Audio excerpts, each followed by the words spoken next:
guys, and welcome back to my channel. Today we are working on another pumpkin pattern for fall. This is called the Sugar Pumpkin. It comes in two sizes. This is the size large. That's the size small. So the original pattern is worked with Wool-Ease Thick and Quick, which is a size 6 super bulky yarn, 80% acrylic, 20% wool. And I like to use these a lot for my pumpkins. The thick yarn works up quickly and helps hide the Poly-Fil throughout. The sample I have is actually Wool-Ease, or sorry, it's not Wool-Ease. It's Lion Brand Thick and Quick Respun. So it's a recycled yarn of theirs. It's 100% respun polyester, I believe. But I really like how it turned out because it has this nice like furry texture, so it's really natural, pretty. The colors are a little bit muted. I'll put the colors on the screen. I can't remember offhand, but isn't that pretty? So this is a very basic, easy pumpkin, no ribbing. It alternates between single and double crochet, which is called the lemon peel stitch. And it is worked in the round. So there's no seaming, we just have to cinch the top closed. So this pattern, you'll need an L 8mm crochet hook, a tapestry needle for weaving your ends in, scissors. If you want to check your gauge against mine, a flexible measuring tape. Gauge isn't hugely important on pumpkins, but it might be helpful to check yours against mine because you want to make sure you're working tight enough so that the Poly-Fil doesn't show through. You can see there's nothing really showing through there. You will need stems. I've noted these stems in my last videos that I get on Amazon, but these are a little bit thin, I believe, for this pattern. So I get sticks from outside and then I just cut them down. So I got these, I found this cute white branch and I cut it down into these little pieces. So it's quite a bit thicker, and I do like the thicker stems for this. So, but you can use whatever you want. A wine cork would probably be good for this one too because it's a little bit thicker as well. If you want little bows on it, you can use twine, ribbon, any kind of embellishments you want. I've shared these beautiful faux leather leaves before. You can put those on as well.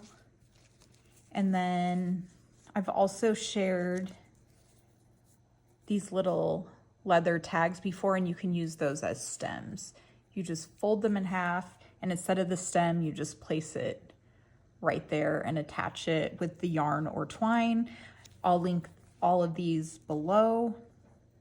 And then a hot glue gun to glue your stem in, and then you'll need a little bit of Poly-Fil to stuff your pumpkin. These take a little bit more stuffing than most of my other patterns. So you can see they're pretty big, a little bit bigger than most of my other patterns. So you need a good amount of stuffing for these. Anyway, I'm gonna get everything set up and I will meet you back here in a minute and we will get started. Okay, so I have my yarn, the Wool-Ease Thick and Quick. This is the color Pumpkin. You just need to start with a big enough tail to weave your ends in. We're not doing ribbing or anything, so you don't need to leave that long. So we're starting with a magic ring or magic circle. I wrap around my finger twice, insert the hook under both loops, yarn over, pull up a loop, and then chain one to secure it in place. Okay, so we're doing the lemon peel stitch, which is alternating between single and double crochet. So we're gonna do a single and then a double crochet 4 times total in the circle for a total of 8 stitches. So for a single, you insert your hook into the circle, yarn over, pull up a loop, yarn over, pull through 2. For double, you yarn over, insert your hook into the circle, yarn over, pull up a loop, yarn over, pull through 2, yarn over, pull through the final 2 loops. Okay, and then we're gonna repeat that again, single crochet, and then double crochet. Okay, so that was 2 times, then single, double, that was 3 times, and then one more time, single, and double crochet. We should have 8 stitches total. 1, 2, 3, 4, 5, 6, 7, 8. Okay, we're gonna pull that circle closed and join to the first single crochet. So we're gonna join each round and then chain 1. The chain 1 does not start as does not count as a stitch. Okay, so now we're gonna alternate and change to double crochet and then single crochet. So this next stitch, we're gonna chain, actually on the double crochet rounds, we chain 2 and that does not count as a stitch. So we're going to work a double crochet and a single crochet in each stitch around. So double and then single. And in the next stitch, same thing, double and single. So we keep doing that all the way around until we have a total of 16 stitches. So you'll notice on this pattern, we alternate each round starting with a single and then a double crochet. So round 3 is going to be a single crochet again. We do that throughout the whole pattern. So I'm going to finish round 2 for a total of 16 stitches and I'll meet you back here for round 3. I finished round 2. We're going to go ahead and join with a slip stitch. I went ahead and weaved that beginning tail in. It's easier to get that out of the way because it does create quite a skinny tube and it's harder to weave it in later. So for this round, we're gonna start with a single crochet again, and it's another increase round. So we chain 1, we're gonna single crochet in the first stitch, then a double and single crochet in the next stitch, and then a double crochet in the next stitch. And then we just repeat that around, alternating between the single and double. So let me show you. So a single in the first stitch, and then we want the increase in the second. So we're gonna do double and then single. And then the next stitch is just one stitch in the next stitch. It's gonna be a double. And we did the double here because we just created the single here. And now in the second, or the next stitch, we want to do another increase. So we're going to do a single and then a double. So every other stitch will have an increase and we just alternate doing single, double, single, double, single, double. Okay, and we'll have a total of 24 stitches at the end of this round. So it sounds a little confusing, but you'll get the hang of it. It's pretty easy. Just make sure you're just always switching between the double and single and make sure you're getting those increases in on every other stitch. So I'm going to go ahead and complete this round and then we'll start working on the sides. I'll meet you back. Okay, round 3 is complete. We have a total of 24 stitches. We started with a single crochet, we ended with a double crochet.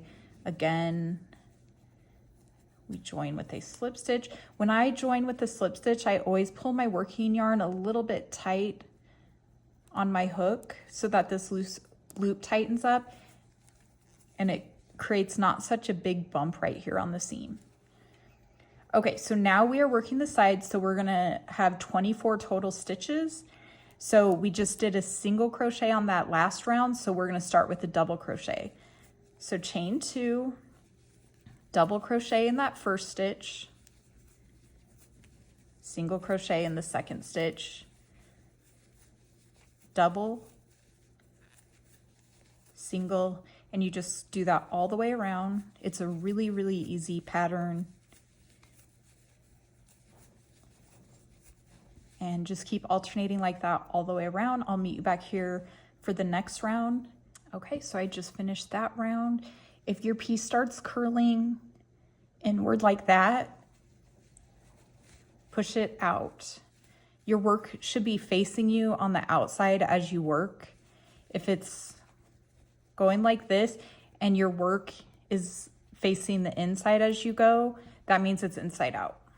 So just kind of go like that. Again, join with a slip stitch. Okay, so the next round is working even again, but we're gonna start with a single crochet. So chain 1, single crochet in that double crochet from the previous round, and then double crochet. Single, double, single, double. So when you start on your work even rounds, make sure the single is always going into the double crochet from the previous round, and the double is always going into that single crochet from the previous round. Okay, so we're gonna keep alternating between the single and double crochet rounds. So I'm gonna finish this round. The next round we'll start with the double crochet. We just keep alternating rounds until we have a total of 14 rounds. So I'll meet you here and we'll finish round 15, which is a decrease round. Okay, so I finished 14 rounds total. You should have this long skinny tube. That's what the seam looks like. The seam is pretty invisible in this, but I always just put it in the back of the pumpkin, but you really can't see it. Okay, so before we finish that last round, I go ahead and stuff mine first, because the last round, once you complete that, it's pretty tight trying to fit the stuffing in. So like I said, this one takes quite a bit of stuffing. I think that's pretty good for now. So you want enough stuffing to where it makes it nice and tight, but you don't want the stuffing showing through. So don't go overboard. Okay, so we're gonna join that last round with a slip stitch just like we've been doing. And then we are going to do an invisible single crochet decrease. So I don't chain one at the beginning of this round, I just go right into it. So the invisible single crochet decrease, you insert your hook under the front loop only of that first stitch, then you insert your hook into the front loop only of that second stitch, you yarn over and pull through 2 loops, then you yarn over and pull through 2 more. So let me show you the difference between the front and back loops. So the next stitch would be here. So this is the front loop, the one we're working under. This is the back loop, that's both loops. So on this, we're only working in those under those front loops. So we do that invisible single crochet decrease all the way around. So you go right into that next stitch, insert your hook under the front loop only, and then go into the next stitch under the front loop only, yarn over, pull through 2 loops, yarn over and pull through 2. And you just keep doing that all the way around. You'll have a total of 12 stitches. So I'm gonna go ahead and complete that and I'll meet you here and we'll finish it off. Okay, so I finished that decrease round. This is what it looks like. It just leaves you with this really small opening. I join with a slip stitch to that first single crochet, that's first single crochet decrease. Okay, and then fasten off, leave a good length tail end, about a couple feet. This is probably a little more than I need, but it's better to have more than less. Okay, now we're gonna cinch the top close, but I think mine's a little loose. I'm gonna put a little bit more filling in. So you can kind of push the pumpkin down, kind of see, that's what it will look like once we finish off. So kind of see if you need any more. I think that looks pretty good. Let me put a little right there. Like I said earlier, this one takes a little bit more filling than most of my other patterns. The tube looks like it's really small, but it plumps up quite a bit. Okay, so now we're gonna cinch this closed. I go under both loops. If you want, you could go under the front loops only, but it doesn't really show, so you don't have to be fancy. I just go from the front to the back under the first loop, and then from the back to the front under the second loops or the stitches. And then I just kind of do that all the way around. And just kind of pull through as you go.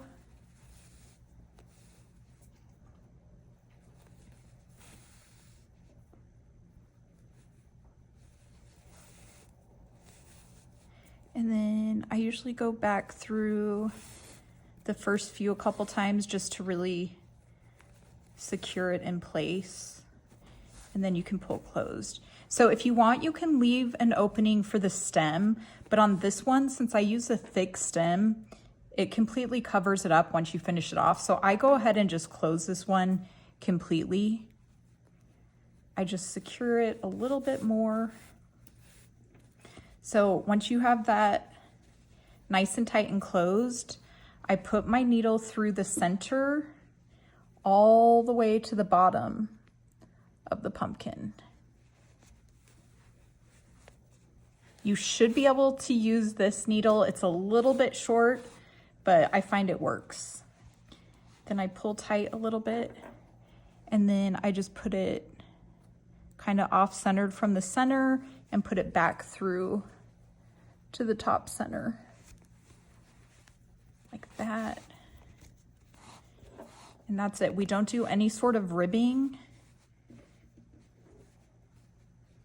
I just like to put a little indent. You can see kind of pushes it down, creates a slightly rounder shape. These ones are kind of sit flat on the bottom, but my idea was to have kind of that nice round, plain, like sugar pumpkin shape, those pumpkins you get for Thanksgiving to make your pumpkin pies. No ribbing, just nice and smooth. So once you do that, you just kind of finish weaving your ends in. I like to go around the top center a little bit where the yarn is tight. And once I feel like that's nice and secure, I just go down the side.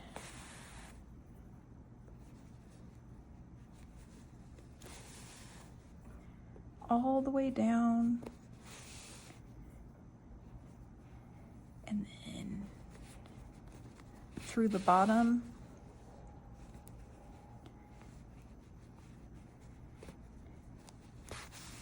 Like that. And then I just cut it off once it's nice and secure. Okay. So just give it a good shape before you add the stem.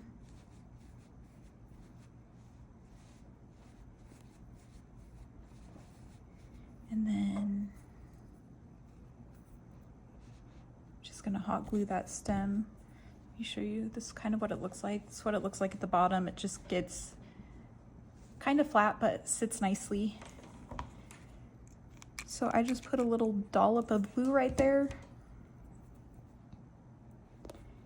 And then kind of hold it down for a minute.